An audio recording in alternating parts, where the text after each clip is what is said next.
Hello and welcome to all of you. जैसे कि आप सबको पता है कि आप लोग का स्टेनो का जो एग्जाम है वो 1 मंथ के अप्रॉक्स या 40 डेज के अप्रॉक्स टाइम बचे हुए हैं। इसलिए हम एक स्ट्रैटेजी कंटिन्यू करेंगे जिसमें कि हम एक कंप्लीट सोल्यूशन देंगे आप लोगों को, जो कि आपके एग्जाम के फास्ट रिविजन के लिए बहुत ही हेल्पफुल होने वाला है। ओके, एंड लास्ट टाइम पे आप डीमोटिवेटेड फील करते हो, इसके लिए ये आपके लिए आज का मोटिवेशन है। Difficult road let's lead to beautiful destination. ठीक है, अगर आज आप बहुत ही ज़्यादा डिफिकल्टी में हो तो अच्छी बात है।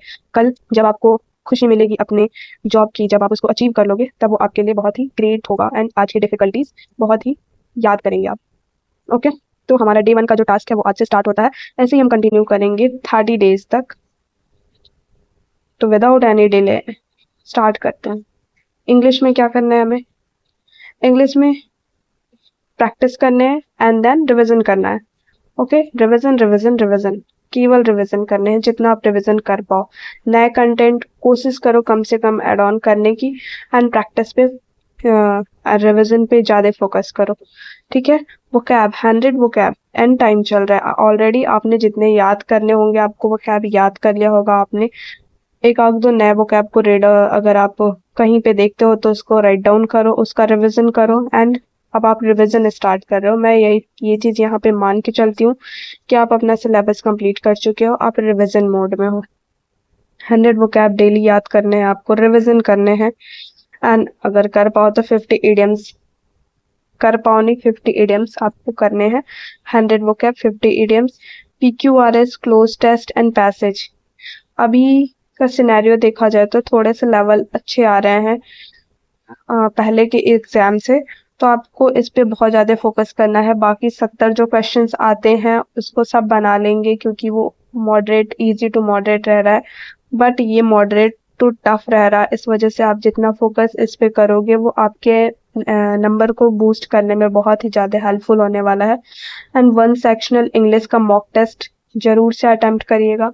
And Saturday and Sunday, week में 2 दिन, एटलीस्ट 2 डेज, वैसे तो आप ज़्यादा करो, डेली करो, well and good, but at least 2 days आपको एकदम कंप्लीट एग्जाम ओरिएंटेड आपको फुल मॉक लगाने हैं।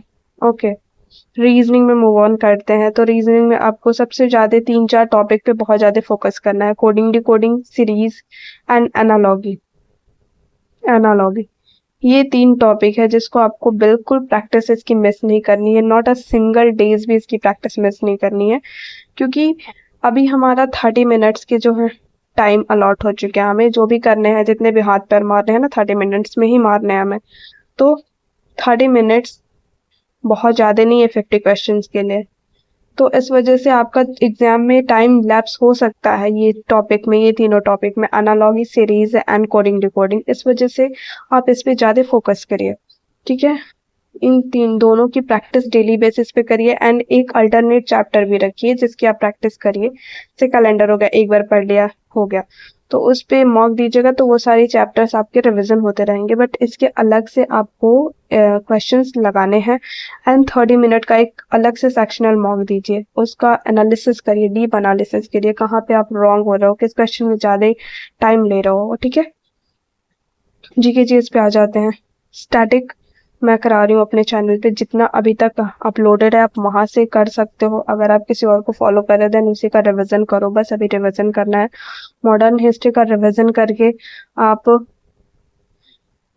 तीन दिन में मॉडर्न हिस्ट्री का रिवीजन करके इसको खत्म करिए। 3 दिन से ज़्यादा मॉडर्न हिस्ट्री को नहीं दिया जाएगा क्योंकि रिवीजन करना है, फास्ट रिवीजन करना है। एंड फिर आपको पोर्ट्स ऑफ इंडिया, एक दिन में एक स्टैटिक के टॉपिक को हम खत्म करेंगे अगर वो छोटा टॉपिक है तो।